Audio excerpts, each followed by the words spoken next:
Hi there, guys. Welcome to Wealth Masters. We've got E-Man here. Come on. And, we don't do many episodes with Wealth Masters, but I think it's around about that time where we get into this one. So, E-Man, would you like to introduce yourself and give people a little bit of a flavour of, the things that you've been doing in the space and the incredible impact that you've been making in our communities as well? Yo, people, Emmanuel, E-Man Effect, or as they know me on social media, Uncle E-Man is back. And I'm a financial advisor. I like to say with a twist, you know what I mean? I'm the people's financial advisor. I feel like financial advice, wealth management in the UK is definitely targeted at high net worth individuals. And I just felt like coming from a council estate, coming from very humble beginnings, I felt like these are the people that need it the most and they're getting the least. And so I went in, I worked in the corporates, worked in Barclays and all the banks and so forth, got the knowledge, left, went on social media and started teaching people in my own little, and I call it edutainment, you know what I mean? Little education, little entertainment, little banner, you know what I mean? And basically Channel 4 saw that, put me on the TV and I've been on there ever since. And yeah, this is what I do. So I just try and make finances entertaining, as easy to understand as possible to empower people to go and start building wealth. Sick. You know what's so mad? Like, we're doing Wealth Masters and you are actually a master of wealth. Yeah. Like, you actually master wealth and help other people with their wealth. It's actually so mad. So yeah, like that's a perfect question to start with, really, is what is wealth? What is it? Yes, good question. So wealth is when you turn money, and money now is now in a position where it creates money or income or generates appreciation over time. So, for example, the one that a lot of people know will be property. So you might have a lump sum of cash. Just on its own, we know inflation over time will reduce the spending power of that cash.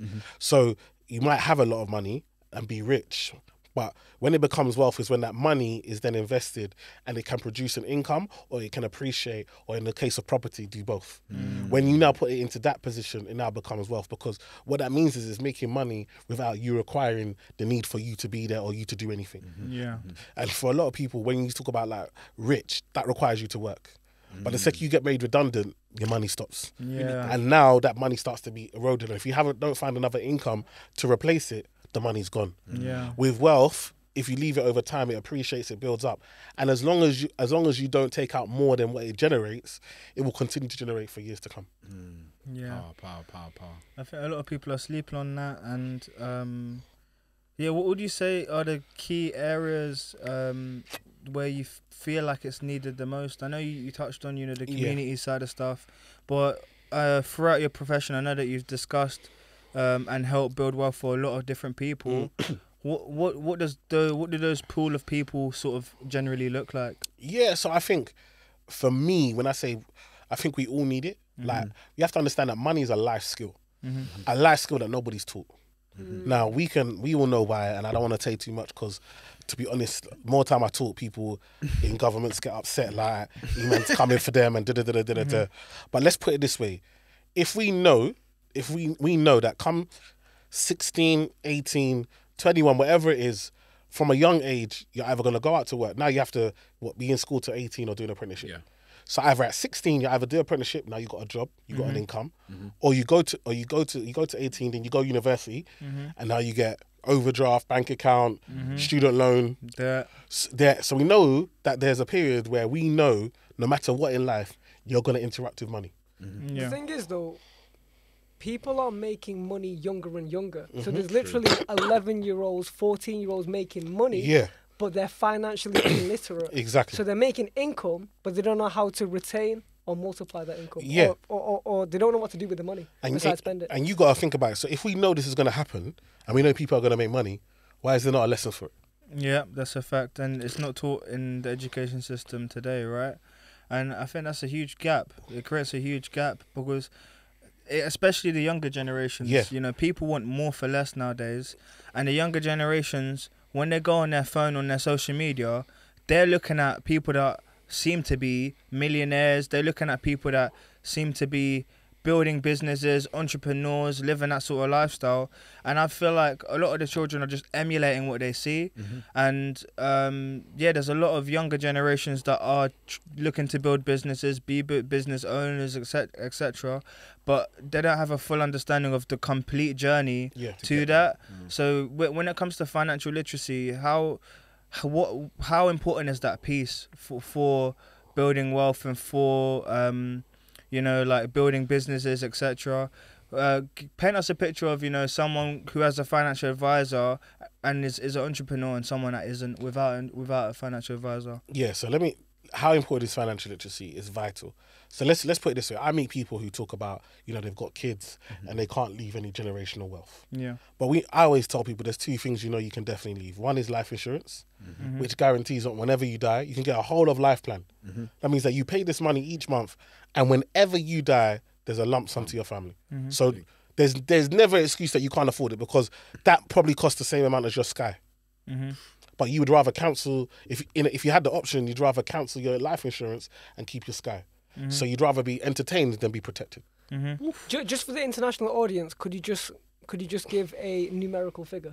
So so let's say, for example, like a whole of life insurance, 100k.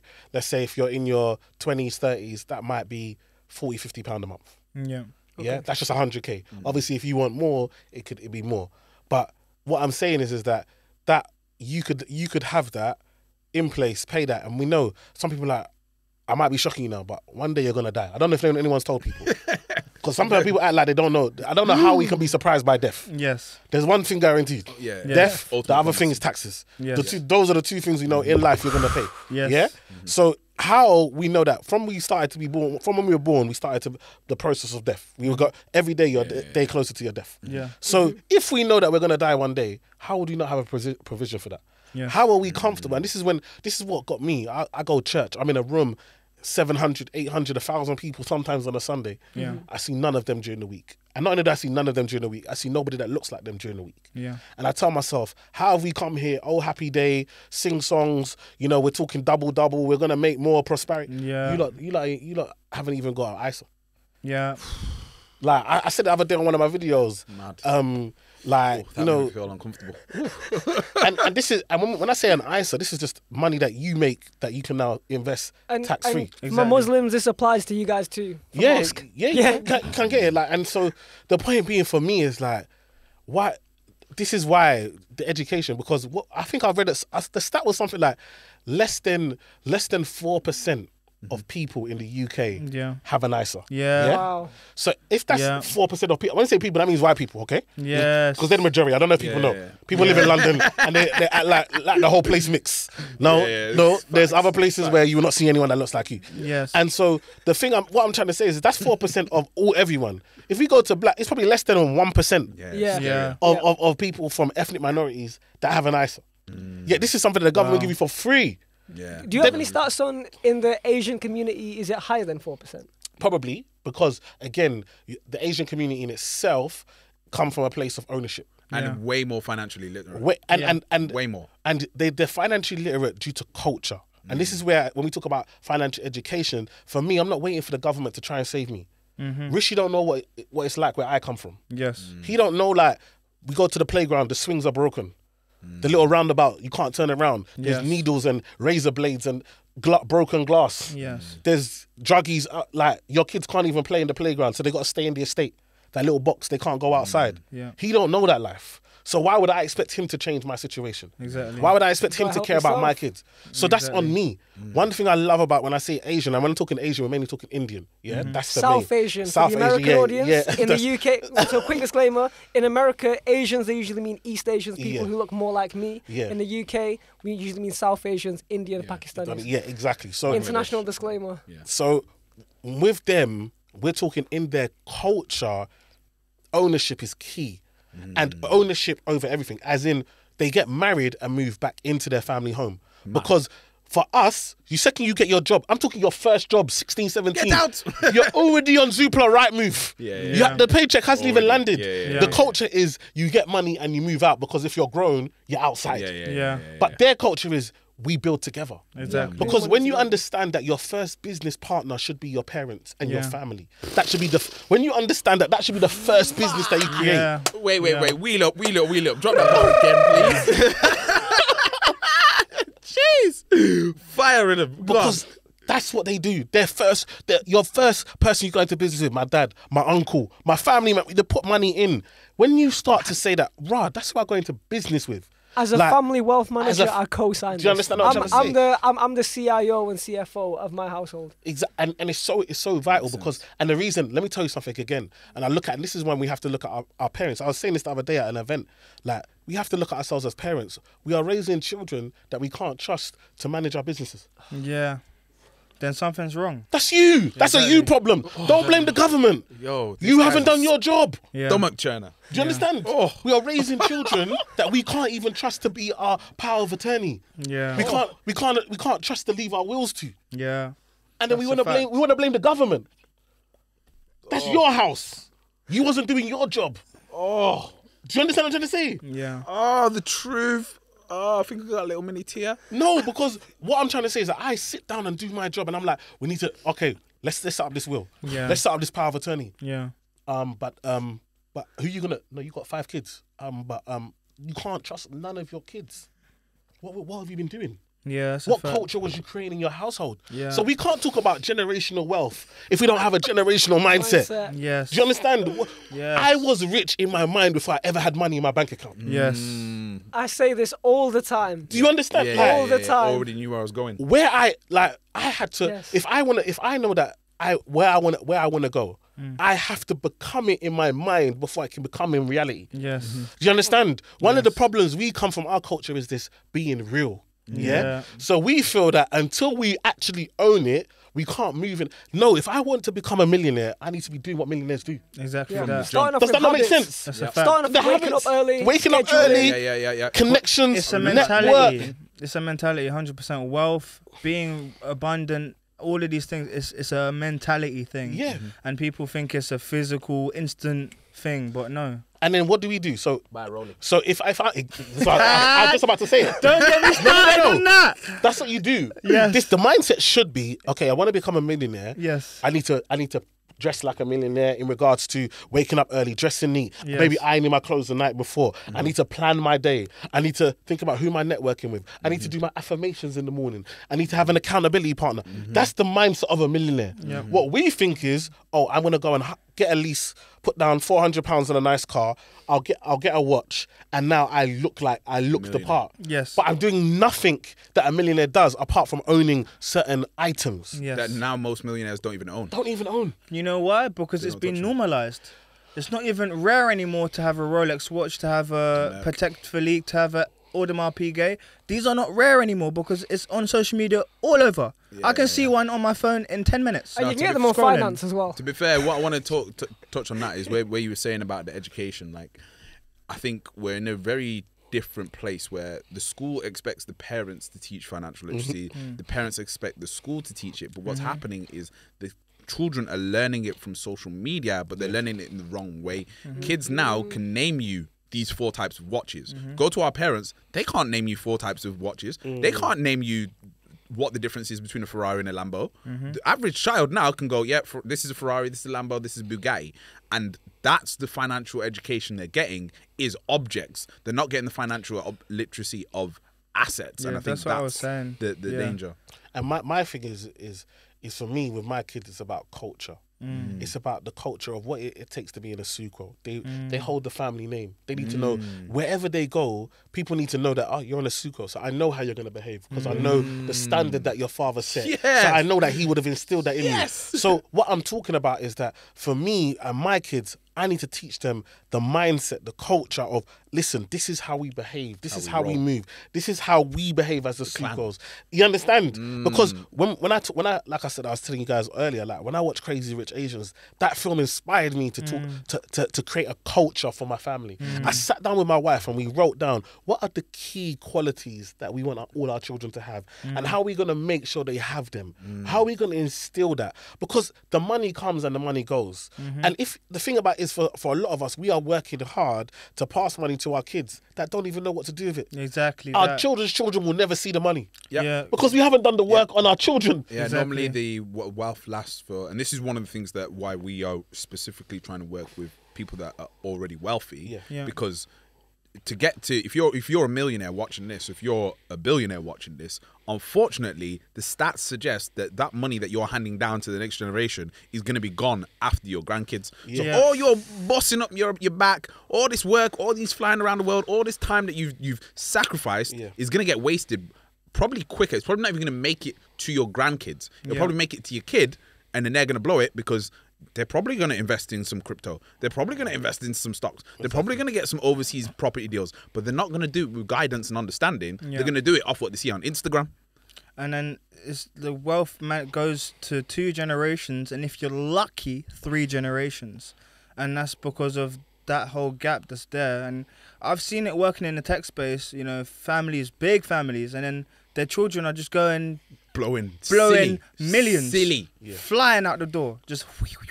But the problem is, it goes back to what I said at the beginning, is that if you have a family and the family is a business, then why does the child own anything?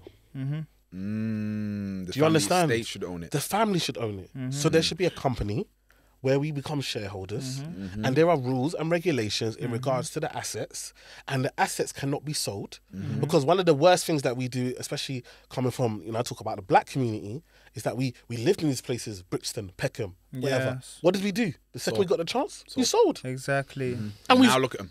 and now those houses are 1 point something. And what do we have to show? We're dying. We ain't even got money to bury ourselves. Yeah, the house that we lived in is now over £1 million. Boy. And guess what? Some other families enjoying that because we are sellers. This guy's a killer. No. This is fact. Killing me. I don't think you understand. This is my job. Like, Brother. this is what I see every that's- day. that's my We family. have sold. We have literally sold away our generation. And yet our problem is what Kanye's doing with Kim. Yes. Yeah, we know more about our that. problem is Sierra and all of these, Russell Wilson, and I'm thinking, are you lot well? Yes. Are you looking at what's happening around you? We have literally seen wealth. The houses that we used to own that were 50k, 100k are now over 800, 900, £1 million, and most of us are not benefiting from it. Exactly. Yeah. And our problem is what celebrities are doing outside. It's not important. It doesn't make no sense. And so this is why I said before, why are we so comfortable without not having ownership? Yes. Because it's not. You should be obsessed with ownership. When I tell you, I remember I went to the corner shop. I go in Tower Hamlets, mainly Bangladeshi community. Go to the corner shop, and I'm talking to the boss man at the corner shop. He don't own that corner shop. It's his brother that owns that corner shop. And he said to me, I'm working here for free. Mad. He says, I work here, I sleep here. He said, I sleep in this shop. He said, all we're doing right now is working him to get the paper so his family can come, make enough money. The money that he would have paid me, instead of paying me, gonna open another shop. Yeah. When I open that shop, I now become an owner. Guess what? I bring somebody else to come and work. Yes. I've done my time. Done. Now somebody else is gonna work. And now he's retired at 40. There you go. That's and then an guess what? His employee brother- with a long-term investor mindset. Yeah. He's retiring at 40, and then his brother's cars that they've got together, he can now go and use them. Yeah. And guess what? When I speak to Indians, they have houses. They're houses with multiple kitchens. Yeah. So that the wife and mum don't fight over who's cooking. No, you have 2 your own kitchens. floor. Yeah, We'll turn I've seen that. a room, make it into a that. kitchen and living room upstairs. There's a living room downstairs, living room upstairs. They're living in the house. And these men are doctors, lawyers, solicitors, Yes. big jobs. The second we get these jobs, our mum can't even phone us. Our mum's got to phone our PA if they want to talk to us. Yes. Because we're big now. We're talking about people who have made money, made it in life, and still humble enough to share. Why? Because of the love of family. Because guess what? I don't want to win alone. Yes. I feel like we as a community are so comfortable winning alone. You see, when I hear a story and I hear a man say, oh yeah, like one of the reasons that I really like Michael is that when I've met him, all he talks about is helping people. Like, do you understand? When a man has a skill where he can sit in his yard and make enough money for him, but yet spends his day outside trying to help others. Yes. I don't see it every day from people that look like me. So when he phones me and says, man, I'm there. I'm there. Not because of your character. People feel like because of them, I'm not impressed by money. I've sat down with billionaires. Yeah. I'm not impressed. I know most of them are depressed. I tell you, I sat with them. Most of them ain't happy. Yes. I learned a long time ago, money can't make you happy. Yes. Do you understand? So it's never your money that's going to impress me. It's your attitude. It's how you carry yourself. It's your character. For a man, like for you to have enough for yourself and be uncomfortable and say that I must go outside and help others because I see people that look like me and they don't have enough. Do you understand? Like imagine having bread and you know that I've got this bread, I can eat this bread and water and live nice. And you say, oh, you know what? There's men outside that have nothing to eat. So I'm gonna, and they don't even know they've got a problem. They don't even know they got a problem. I'm gonna go and tell you got a problem. I did. Educate you on it and then help you find the solution. This is what man's doing on a daily basis when he doesn't have to because he's got bread and water at home. Yes. That's a man that I say, that's who I need to be talking to. That's a man that I need in my network. And when we start to value people's characters over people's bank accounts, I promise you, the world is a different place. Yes. Oh, and so for me, like, wait. You're gonna have to reload that one over again.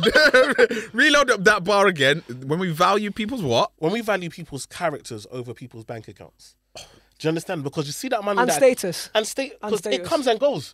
Yes. It comes. We see man get their accounts frozen. All of a sudden, what are you doing? Exactly. You're in trouble. We've seen a man be popular one day. One mistake, one thing go wrong. All of a sudden, cancel culture, you're gone. But who stays with them? Your family. One of the things when I speak to my clients, my wealthy clients, I talk to them about what's your family situation like. You know, one of my favorite quotes that I've just been banging on about in recent times is generational wealth starts with generational relationships. Exactly. I am super tight with my dad, my mum, and my sister. Anyone who knows me knows that I would die for my sister. And my friends are my brothers. You know what I mean? I don't have any biological brothers, but these guys are my brothers. And the relationships that I have is like, we talk about we talk about like when none of us are fathers, and we always talk about when I have a kid. We already have the plan. We already have the plan. No, and that's so important because for me, it's the people that are around you. Like I meet people, I'm like, listen, we're gonna be friends. Like you gotta be in my life because I see the character in you. Forget like a lot of the time for me, it's about value. I focus on value. If I can add value, then money will follow. Exactly. Do you understand? For a lot of us, I always call it apples and trees. For a lot of us, we focus on the apple. Who can provide me with the next apple? But for me, it's about planting trees. And guess what? When you plant trees, it takes time. Yeah. You put the seed into the ground. You see nothing. You still gotta believe. You still gotta water. You still gotta nurture. Then you see the shoots and you see it coming, but you still ain't got it. You know when you know something's on the way, but it's not here yet. But you know what you gotta do, and you build and you build, and then eventually you get a tree, and now you can give apples to other people. Yeah. Now people come to you. Do you know, when I used to do public speaking stuff, I used to say that to people. I used to say to people, look, life is abundant. If you just look at an apple seed, how many apples can you get from an apple seed? Infinity. But people just don't get. They don't get. Like, look, if you plant value in a person, the value that you can get back from planting that value in one person is infinite. So if you plant value in multiple people, your life is abundant. You can't stop getting value. And that's what I tell people. I've added so much value to the world through social media, through interactions with people, through helping people, that now money comes to me. Yeah. Do you understand how life is different? Like I'm sitting here right now. I promise you, it's Sunday. I'm sitting here. I promise you, there will be an email of somebody wanting to work with me, wanting to do something with me. Whether I want to do it or not is different. But it comes to me. Why? Because when you've put so much value out in the world, when you've woken up and said, "Who can I help?" rather than "How can I make money?" Who can I help? And so when I speak to clients, when I sit down with them, I'm talking about. Forget the money part. You've been able to do this. How do we make this money work for you? I always talk about the fact that there's 365 days in a year. Why do most people get paid on 12 of them? Yes. If you did a test and you scored 12 out of 365, me being Nigerian, I'll be shipped. My mama told me we're going on holiday to Nigeria. Yes. That holiday, one-way trip. I'm not coming back. We got to wheel that up again. Reload. Say that bar again. There's 365 days a year. And then what do you say? I'll let you land that. Go on. No, facts, most people get paid on 12 of those days. Yeah. And it's like, if you understood, I call it like getting. You can get paid every single day. Now, Yeah. even if you don't, you might say it's too much work or whatever to get paid every day. Even if you got paid, instead of 12, you got paid 24 Yes. or 50. Is your life not different? Yeah, it's different. Exactly. It's Do you different. not have more options? Different. Yeah. Do you not now, when your boss gets on your nerves, do you not have an option to say, well, Yeah. maybe I'll take something else? Yep. Maybe I don't even need to work. I don't need to get this 50K from you. I'll go get 40K from someone else. And that 10K I lose, I'm making it somewhere else. So now I've got more time to Always. live life on my terms. Always. Yes. The job is not to, you see what happens is that people believe that it's about making money. It's not about money. It's about time is the actual thing that we should value. That's a And fact. so what a lot of us do is we give away all our time to make money. But then we never actually enjoy our time. The aim and the goal is to make money so you can enjoy your time. Yeah, 100%. So I don't want to work forever. I've never signed that contract. Yes. Ever. Yes. I don't know about this 65 business. It's not me. Yeah. That's not me. Yeah. I don't even work now. I just do what I love and get paid for it. Yeah. Exactly. That's it. Do you understand what I'm trying to say? When you do that long enough. When you do that bam, enough. sweet spot. And so now it's a point where, what do I do with that though? I can't then just make this money and then just pour it back and just enjoy it and blow it. Yeah. I've got to make it work. I hear people talk about Dubai like it's the 5th most expensive place to go on holiday in the world. Why are we acting like we're going around the corner? Like you're going to local shops? Yeah. Like, it's not for you. Yeah. Like for some of us, Take time. take time. Some of us, you want to fly business class, you don't even have a business. Yes. Yes. That is a shot Savage. to every high-paid employee in business Bang. class. Yeah. No, and you know why it's so funny? Because when you talk about that, one of the things that I see is, and again, landing on this business thing, a lot of people think that to be wealthy, you have to be like an entrepreneur, to be a hustler. No, Nope. you can have a job and get paid mad from that job, course. because there's people out there that have a job where Most they get paid entrepreneurs are 200K a week or 200K a month, right? Yeah. And then they're getting equity from the company, Yeah. but they've got themselves registered as a business and they're receiving their paycheck and the equity from their company that they're getting paid into that business. Whereas this is what people aren't thinking. They aren't thinking, oh, hang on a minute, I should have my job and I should have a business. Just that assets go into that business. I remember you talking about something before about someone registering a property to their business. Can you expand on that one? So basically, you can get a limited company mortgage, just like how you can get a mortgage for individuals. So that's a residential mortgage if you're buying a house that you're going to live in. Let's say I want to buy a house to rent it out. If we're now a family, one of the biggest problems is for a lot of us, we want to own 100% of nothing. Yeah, and a lot of us are in that category. We own 100% of nothing. Wow. Yeah, but for me, I'd rather own 10% of something. And so now I sit down with brother and sister and I say, listen, you want to buy a house, why don't you buy it together? Oh no, this is the response this is my life. Oh, I don't want to live with them. So what's going to happen now? You're going to spend the next 5 years doing what? Living together. Because you live together in your mum's house. You already live together and you don't want to buy a house together because you don't want to live together. Mad. Make it make sense. Make it make sense. So guess what? Now you're going to spend the next 5 years saving money to buying your own. And guess what happens? Over that 5 years, you might save a deposit, but you've had no equity over that 5 years. So property prices have gone up over that 5 year period and you've enjoyed none of it. Mad. And guess what? Now you're both going to need bigger deposits in 5 years' time than you need today. Yeah. Because the price of what you want to buy is going up. And the way that the mortgage rates are, what? Yeah, So what? crazy right now. So what could happen is that actually as a family, you could have a company that only buys property. You could all become shareholders as a family. And you'd only need to put 25% in, yeah? Now, guess what? If there's 4 of us, 25 divided by 4, that's a much easier deposit. So now, you understand? Now That's only 6,250. Yeah. So imagine that. So think about that. So Oh, you've People gone from needing 10% on your own to now only needing 6 and a bit %. But now you've got ownership. And now, not only ownership, you've diluted your risk. Yeah. There you Now go. the monthly payments are split. Because they're split. Way easier. So now, Or you could go from buying one house to co-owning 4. Exactly. In a short period of time. Yeah. But this is because why? Because we have an individual mindset. And so what I'm saying is that you can leverage, and this is why our credit is so important. And again, they don't teach us. We mess our credit up from young, doing fraud and all of this stupid stuff. And then when it times now to get a mortgage, nobody wants to touch you. Yeah. Do you understand? Now, what you can do is that you can leverage. So guess what? We want to own something, but we only have to put 25% down. So guess what? With your own mother and your own father. So imagine if there's 5 of us in the household, we only need to find 5% each. And guess what? Even if we can't do that today, we can now set up a pot. We can open an account where we all just put money in together. And build up together. And guess what? Because we're now a community and because we're holding each other accountable, we're much more likely to do it than if we did it on our own. Yes. Yeah. So what happened? And then we leverage because I've only put in 5%, but now as a family we own 100% of this. We have 100% right over this asset. Yeah. So people would talk about, mortgage, you've got to pay it back, and you don't own it until the mortgage is paid off. But I have the right to as in what happens in that property. You understand?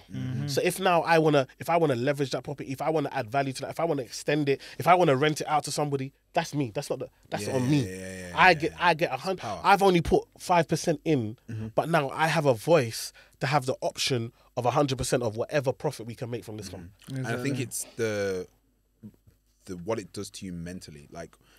Definitely happens with property because I've seen it, and it definitely happens with stocks. Like when someone's held an asset for longer than a year and they've seen it increase, even 10%, the way that they carry themselves and the confidence that they have of, hang on a minute, mentality shift. Things can actually get better. Oh, hang on a minute, if this carries on, I can retire on this. I can Bruv, it's so crazy when you think. Like when I talk about stocks, I always talk about Primark, because everyone will cast Primark, but when you go there, you're queuing. It's like you're still shopping. That's how far away you are from the till. Yeah. But when did you ever go into Primark and think, I could own a piece of this? Yeah. Nah, never. People don't ever But think that. When I think, I talk to people, we go for their bank account. All you see, Uber Eats, Deliveroo, like I'm thinking, do you know that you could own pieces. These companies, like you literally you're the reason their share price is going up. Exactly that. Especially if you're a person of influence. Come on, especially if you're a musician or footballer, you are literally one of the key factors. They are relying on you to do that to get it up. And so sometimes we promote these people. We share codes and get £5 off. Why are they giving you £5 off? You know what their share price is doing? Because you're encouraging more people to use it. Mad. I didn't even think of it like that. And you're gaining nothing from it. Yes. £5 off, but you could just put that £5 in the stock. 10 years later, what would you rather have? £5 off, or when you deep it like that, right? If someone had there's bare people that get these McDonald's vouchers, right? Exactly. And they do the McDonald's Monopoly and Exactly. If every time they were going McDonald's, they put the little £1, £2 into Revolut or Free Trade or whatever, put it into the McDonald's stock over a 10-20 year period, it's a different game. So for me, it's like we have to get to a point where we're saying, what do I own, and not just own of assets, but own of our mind. Yeah. Like I was saying earlier, we literally have a device in our hands that we look at every day that tells us how bad our life is. Yeah. To the point where even if you like your life, you decide that you don't like it anymore. Because before, all you could compare yourself is people in your ends. Yeah, true. Bruv, you know the other day I drove, we even come in here, come back to East London now. I mean, I live in Bromley now. It's nice over there. But I come back here, I'm like, did I used to live? Bro, this place is the ghetto, it's not even nice. There's not even no greenery. There's no grass. There's no there's no trees. I'm like, what's happening here? Is this where man used to live? But it's perspective, right? Man didn't know any better, so you only know. But before, the good thing about that is that you were not hearing about, you're not comparing yourself to everyone. Right now, you go on your phone, you're comparing yourself to people in America, in Asia, for no reason. So all of a sudden, you complain, even here in the and the things that we complain about. One, we will complain about it's too hot. Then we'll complain it's too cold.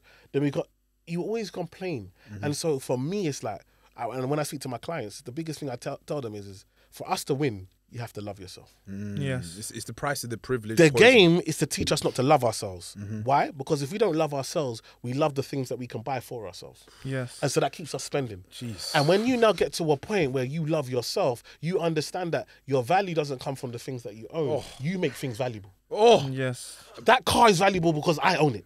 oh, These clothes are valuable because I put them on. When you now see life like that, all of a sudden you ask yourself, why do I need to go and spend money on this? Why do I need to go there? and you carry yourself different. And you carry us, and that's Completely different. And that's the number one, the first lesson I teach my clients. You have to love yourself. Let's look at it. Sometimes it might be daddy issues. Sometimes it might be things that happen in your family. Sometimes you might have certain trauma. You think you need a financial advisor. You actually need a therapist. Yeah. Because your spending habits are coming from the pain that you're carrying. And every time you spend, you get that little feel-good factor, but then you remember your pain and you need to go and spend again. So you don't need a financial advisor, you need a therapist. And so once you see the therapist, then come and see me. And so when we start to actually identify, why do I spend? Because if I knew better, I would do better. And for a lot of us, we know better. When I sit down with clients, they know. Before I even start, they're like, oh, you know what? I spend money on this. I shouldn't be doing this. But we do it anyway. We do it anyway. So it's a sickness. When you really think about it, if you loved yourself, why would you harm yourself? Why would you put yourself in a worse position knowingly? Yeah. But for a lot of us, we will spend, knowing that we're in a worse position. We are in a place of sickness, trauma, and my job is to help us overcome that so that we can start to build and love ourselves. Wow. Financial illiteracy is self-harm. Self-harm. And not the worst part is it then becomes generational because your kids hear you talk about how you're scared to open the door because it might be bailiffs. Your kids see that you don't open letters because you're not comfortable reading. And what happens is they don't open letters now. What happens now is they don't become comfortable with these things. And so what they then go on social media and someone says, oh, guess what? I've got this real trick for you. Give me your £10,000 and I'll make you 100,000 in 4 days. Boom, they do it. And they do it. Without hesitation. Because but the education, they're not on. It's not there. Yeah. Because they believe they haven't had that education. And they haven't learned that to really get gains, to really win, it takes time. Yes. We know an unbelievable amount of people whose first interaction with stocks and or crypto or trading was a scam, and then it deterred them from even educating themselves about the market. Yeah. And then they just never touched it ever again. And it's mad. In that's a big fact, shame. on the crypto topic, you might get some ops from this question. But a lot of financial advisors, we've struggled to find financial advisors to work with us. Yes, because obviously our name is blockchain sensei, right? So that makes straight away people are like, nah, can't do it. Obviously, we're talking to some big institutions. Yeah. They're like, nah, can't do it. Football clubs are like, nah, can't do it because you name. So our financial advisor that we do work with, she's the first financial advisor we worked with. She actually was a financial advisor for a crypto company. That's why things changed. Now, obviously, we're working with you, and from what I understand, you're okay with crypto. Yeah.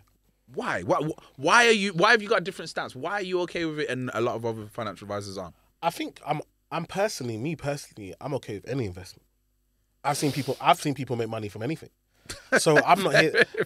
I think legal investment. Like my problem is not with crypto. My problem is the people who are investing in it.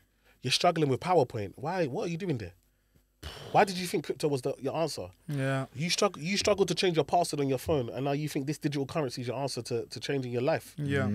For me, it's the lack of education that is the problem. Not sometimes we punish the asset class when the reality is, like, I know people that have lost money in stocks. I know lots of people that have made money in stocks. Yeah. The reason you lost money is because you just put your money in because somebody told you to. The reason they've made money is because they've got a strategy and a system and a structure and a discipline to what they've done. Yeah. And they're doing it over time. And so when you understand that, for me, the crypto, I always ask people, are you doing it as a currency or are you doing it as an investment? Too many people are using crypto as a currency by trying to get returns of an investment. Yeah. Two things are completely different. That is possibly the greatest bar we've ever had recorded. Ever. Bro. Say that again. Say that one again. That's pissed me off. That I'm sorry, there was no swearing when I had a swearing. That's pissed me off. That was not mad. seen him this gassed in Bro. years. Assets, digital assets. Say that one again, please. So what I'm saying is that with crypto, are you using it as a currency? Or are you using it as an investment? So with a currency, it changes all the time, right? So even pounds, dollar. If I buy dollar, if I use my pounds to buy dollars right now, then I go back and I want to buy pounds. You change the dollars back. There's going to be a different price. Yes. You might be up, you might be You down. might be down. So that's currency. So it's always going up and down at any given time. Sometimes you win, sometimes you lose. And if you think you lose, you hold on. Yeah. With an investment, I have a strategy as to why I'm buying, what I'm buying, and how long I'm investing for. Yes. And when? And Because you don't want to buy crypto when it's overpriced. Or stocks. And also then you're diversifying. So you're now saying, Yes. rather than I'm not just gonna buy Bitcoin, I want to look at Ethereum, or I want to look at other currencies, other coins, or what I'm doing. So it's an investment because now you're gonna diversify your portfolio because you understand that there's risk.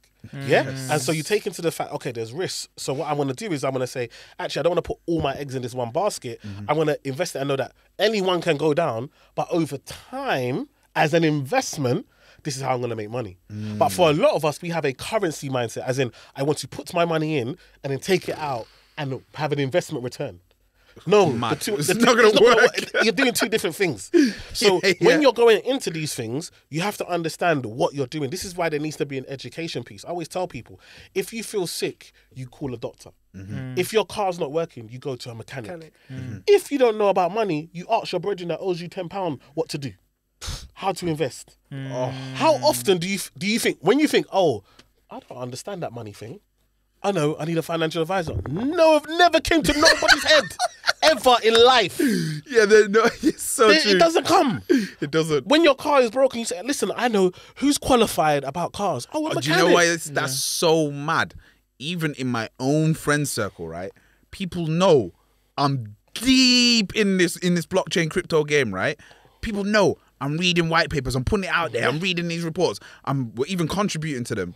People will go and invest in crypto without even giving me a conversation, without even giving me a phone call. And it's like this, and then they go, "Oh yeah, that At least pick up my brain. Yeah, You know what I at least mean? ask me a question or go, I'm thinking about buying this one. They just buy it, get burnt, and then go, oh yeah, the thing that you're doing is it's a scam. It's You're a like, scam. But then there's Bro. also that negative notion with people. Oh, financial advisor, that's gonna be crazy expensive. Oh, I can't afford it. I don't want to do that, or X, Y, and Z. And it's like it's like taking care of your body and your health. Can you put a price on that? No, I always have this saying, if you can't afford the advice, you can't afford the investment. Do you understand? If I can't afford £1,000 to pay a financial advisor to get the advice, then I actually can't afford to be investing right now. Yeah. Because It's like having the car and not the insurance. Yeah, because the option is that I invest and lose it all. So let's say I've got £10,000. If I've got £10,000 to invest and I don't have money to pay a financial advisor to get advice, Then you don't have £10,000. then you can't afford to invest because the option is you lose 10,000. Do you understand what you're playing with? The logic, The logic is mad. If I can't afford the advice, I can't afford the investment. So I need to go back and keep saving until I can afford the advice. The problem is that all we care about is I've got this money, I want to invest it to make a return. That's not how investing works. Ask anybody. That's not how investing works. Just because you put your money in, you have no guarantees that it goes up. Because if it worked like that, everybody be investing. Yeah. Yes. We put our money in anything. Facts. The whole point of investing, and I don't think people understand this, is that we need losers. I'm going to shock people. You see the exchanges, you see on all these platforms that they need you to lose. So everybody can't win. It's not even designed for It's you not to win. It's not Designed for you to lose. Yes. 99% of them are designed to take money away from you. They're looking at you, signing up, going, yeah, another chump. Yes.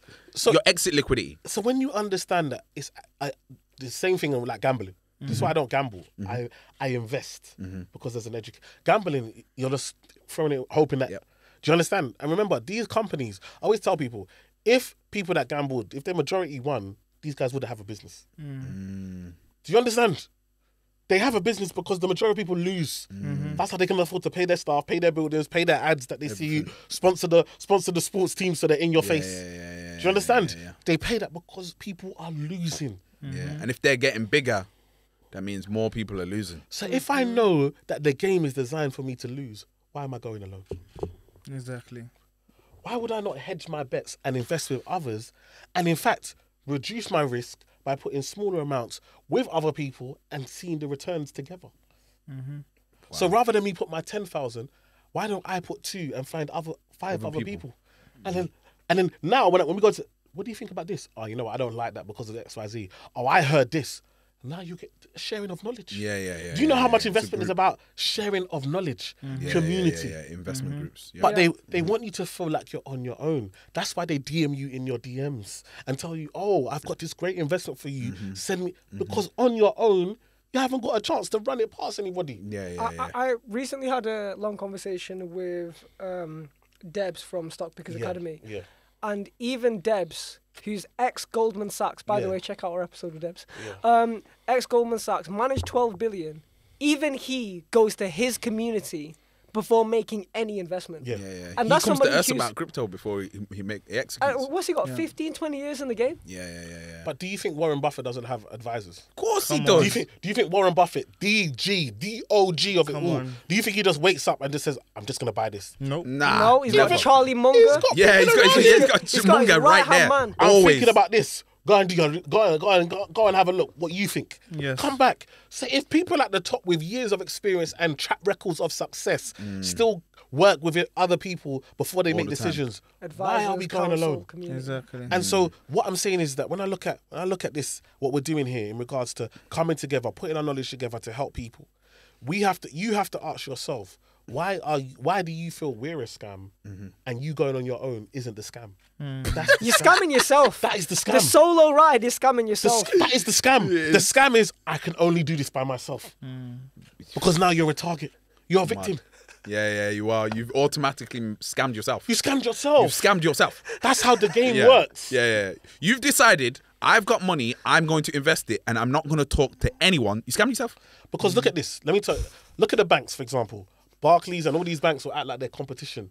Nah. Do you think they don't work together? They're all They all working work together. together. They're all invested in each other. When it comes to investing do you think the guy at RBS doesn't phone the guy at Barclays? What are you trading in? What are you? They do. They're Do it doing together. that every day. And they all could show the day. money markets. Even Vanguard and BlackRock, they're invested in each other. Exactly. And guess what? I always tell people, banks don't use bank accounts. When you really understand that, you and people don't think about it. But your Barclays Bank don't have a bank account that they use and say, look, here's all our money in our current on Barclays current account today. Yep. No. Banks will take your money and then put it on the money market and make money on your money every single day. Trading debt. And they make money, and then guess what they then do? They make money and then they borrow it out to you at a lower amount. Imagine we've seen the Bank of England put interest rates, and then we've seen interest rates go up straight away. And savings rates are only just going up now. Good 2 years later. Mad. Only just now. Savings rates. Mad. So what are we saying? So we're saying that the bank literally are getting money at a lower price and then charging us more for it. Yeah. Crazy. And making money off that. Then your money's sitting in the account. You're not doing nothing with it. So every night they go in your account and trade start your doing money something. on the markets and make money from make your peace. money Yeah. every single day. When you look at all these buildings, they're closing on the high street, but the head offices are still there Yeah. because they got trading floors on. That's what the majority of what they're doing. Yeah. And they work with each other, and people move from one bank to the other. So what I'm saying is, even when they make it look like there's competition, these men are working together to make money. I say this about all business. In fact, All business. people always think like Apple and Samsung are rivals. They're not.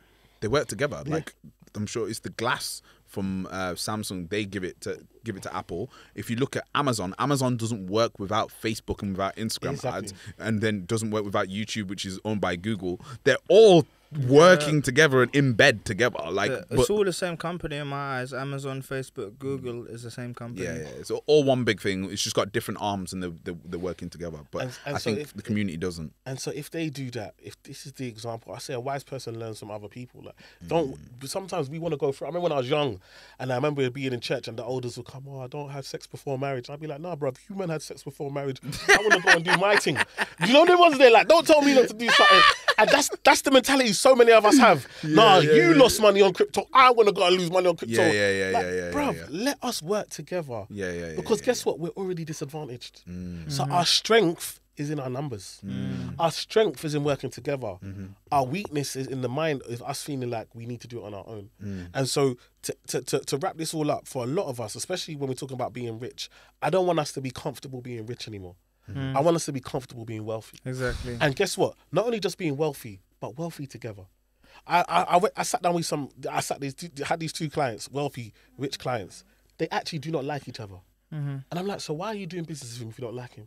And he said, I don't trust him. I trust the contract. One of our biggest problems, we do stuff like the family business. There's no contract. So guess what? In money, there needs to be contracts. I don't care if you're invested with your mum, your grandma, your whoever. There needs to be what happens if things go against us. Yes. Because when things are going good, everybody's smiling. Yes. When things go bad, we need to have it in writing. This is what happens, especially with family. When someone now gets married and then the partner starts in the person's ear, what happens over there? So it's really important that we actually start to see ourselves as a business. I'll just finish on this. Like, I always use the Jay-Z line: "I'm not a businessman, I'm a businessman." We got to start seeing ourselves as a business. Yes. What does that mean? If I'm a business and my supplier doesn't give me my goods on time, what do? I change suppliers. Yes. But a lot of us, we have friendship groups. We have people in our lives that are negative. And what do we say? I've known you since primary school. Yes. Bro, we were talking about this the other day. I grew up with you. Listen, I literally posted this 2 days ago, and I shared a reel that talked about day ones versus day twos. Yeah. You know about that one, yeah? I saw that one. Look, as a 28-year-old, I can honestly say that over 90% of the most important relationships in my life I met post 23. Because you're older, you're grown, you're fitting into a different box, a different space. I met Keisha at 25. Yeah, I met Miss Harding at 21, 22. We became close around when I was 24, 25. Picked these guys over 99% of everyone who I grew up with. Sorry. But you also got to understand that it's okay. Like, you can grow out with people, and that's great. But that's part of your life, and you can reminisce and all of that. Yeah. But where you're going, everybody doesn't have to come. Yeah. I don't know why we feel like, oh, I'm so real, I'm so down, I'm all about my people. So you drag people to places they don't want to be. And guess all you end up doing is slowing your own progress. Yeah. Because guess what? It's easier to pull someone down than it is to pick somebody else up. Facts. And if the conversation's the majority about what you had done rather than what you are going to do and what you're doing, you need to assess the conversations. Yeah. If you find yourself constantly in conversations with friends of, oh, do you remember this? Oh, this TV show was good. Oh, do you remember when we used to watch this? Oh, and that's every time you link up, that's what it is, rather than, oh yeah, I did this. This is how you can do it, or this is what I'm planning on doing. What do you think? Do you know anyone in your network that can help me do this or whatever? Yeah. That's one of the first things I noticed, and I was like, I'm not growing. Yeah, I need to grow. I need to change the conversations. I found myself doing the opposite. Like, my birthday passed in August, and I had to sit back and reflect, because I realised I've even done all of that, thinking back on the memories of this and all that. I'm just moving forward. I'm just going for where I need to go. It's good. It's good, and it's bad, but you also need to enjoy the moment. You need to. It has to be balanced. And that's why you got to have you have to have people around you. Don't, because trust me, doing my job, I meet people 65, 70, come to retirement, bruv. When they die, there's going to be nobody at their funeral. Because sometimes you are so focused on where you want to go, you alienate all the people that are in the present. That's a fact. And so that you get to where you want to get to, and you end up you're alone. Yes. And I don't want to go on this race alone. That's why community is so important, and that's why it's so important the people you have around you, and it's so important to enjoy the moment.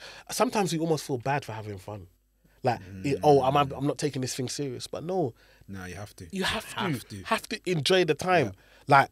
At the end of the day, turn the phone off. Today's a Sunday. We could be doing anything, but I'm telling you, I wouldn't be having more fun than sitting with you, man, and doing this. Sick. Than being at home watching. Like, this is what it's about for me. This is like therapy. This is enjoyment. This is something. This is a conversation that will never be forgotten. It's immortal. Do you understand what I'm trying to say? Yeah. And so imagine if we do this, and then people do this all the time in our community. Will our community not change? Yeah, will not change for the better. And so it's so important that we don't allow ourselves just to be stuck in our homes and on our phones, and all we communicate is through DMs. We got to sit down in person and vibe and talk and share and encourage. Understand. There's a value in that. There's a wealth in that. That's what the elders used to do, and then we just lost it. We lost it. It's just gone. So it's so important. So for me, people, like, as much as we say money and investing and all of that, like make sure you're working on your inner self, make sure you're working on who you are, make sure you love yourself, and then make sure you got the right people around you, so as you start to build, you're building together and not alone. Yeah, that's a fact. I think that's a wrap. Yeah. Bars on bars on bars, guys. Like, follow, subscribe, all of E-Man's socials. E-Man, where can they find you? Where can they listen to more of what you've got to say? Yes, the E-Man Effect UK on all social media. Emmanuel Asuquo on LinkedIn. Make sure you follow me on LinkedIn, join me on LinkedIn. Connect on LinkedIn more than you connect on Instagram. I'm just putting it out there. I made more money on LinkedIn than I have on Instagram, so make sure that happens. But then also there's the website. If you need financial advice, you need support, we got the company Belvedere Wealth Management as well, regulated financial advice firm. So yeah, reach out. We're here to help pensions, investments, ISAs, all of that stuff. Boom. And if you want to book in a session, there's going to be a link that you can click. Should be coming up anywhere, somewhere on the screen. We'll give you directions on how to do it. Book in that session. Guys, this has been Wealth Masters. This has definitely been a masterclass in wealth. Yeah. I learned a lot. I'm gonna say this. I learned more from this than the conversation with Ray Dalio. Wow. There you go. Power, bro. Like, absolute power. God bless, man. Thank you. Thank you, guys. Thank you, man. Oh, wait. Before we part, big shout, big love to the honorary newest member of the Blockchain Sensei crew, Mr. Jay Johnson, for doing all of this, for booking the location, behind the scenes, the edit. Chief Technical Officer of Shuriken Sounds. Big up Jay, man. Yeah, yo, if you want the coldest cuts, you gotta go to a man like Jay. 100. Cool. Yes, sir. Love. Thank you.